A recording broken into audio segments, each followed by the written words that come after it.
Tanzania imeendelea kung'ara kimataifa baada ya kushinda tuzo ya dunia katika sekta ya utalii kwa mwaka wa pili mfululizo, ikitambuliwa kama nchi bora zaidi duniani kwa utalii wa safari.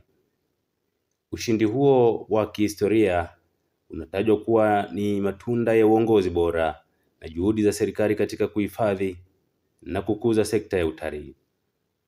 Katibu Mkuu wa Wizara ya Maliasili na Utalii, Daktari Hassan Abbas alieleza hayo hivi karibuni jijini Dar es Salaam walipopokelewa baada ya kurejea na tuzo 5 kutoka Bahrain Manama, nchi ya kisiwa iliyopo kati ya Saudi Arabia na Qatar, ambapo tuzo hizo zilitangazwa.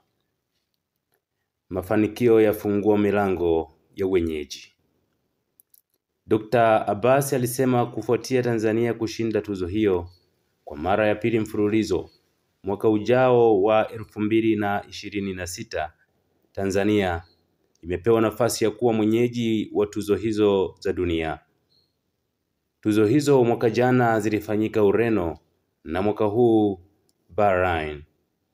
Hivyo mwakani dunia, mashirika makubwa duniani na wadau wakubwa wa utalii na kampuni zote kubwa watazifuata tuzo hizo Tanzania, alisema Dr. Abbas.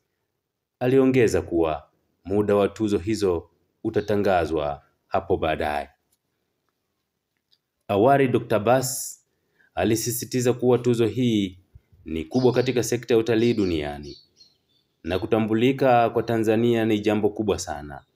Alishukuru serikali chini ya Rais Daktari Samia Suluhu Hassan na marais wengine wote waliopita kwa kuwekeza nguvu katika uhifadhi na sekta ya utalii.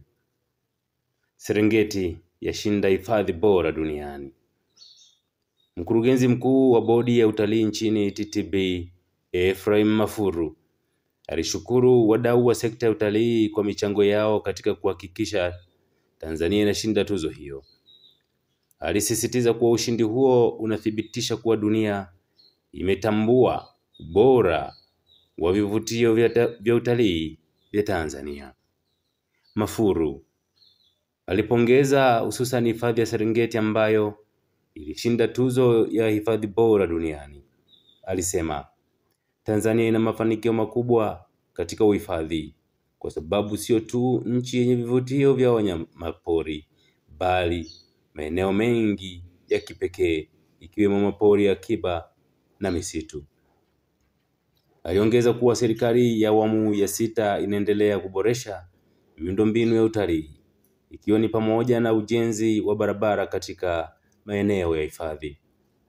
Wito wa amani na utulivu.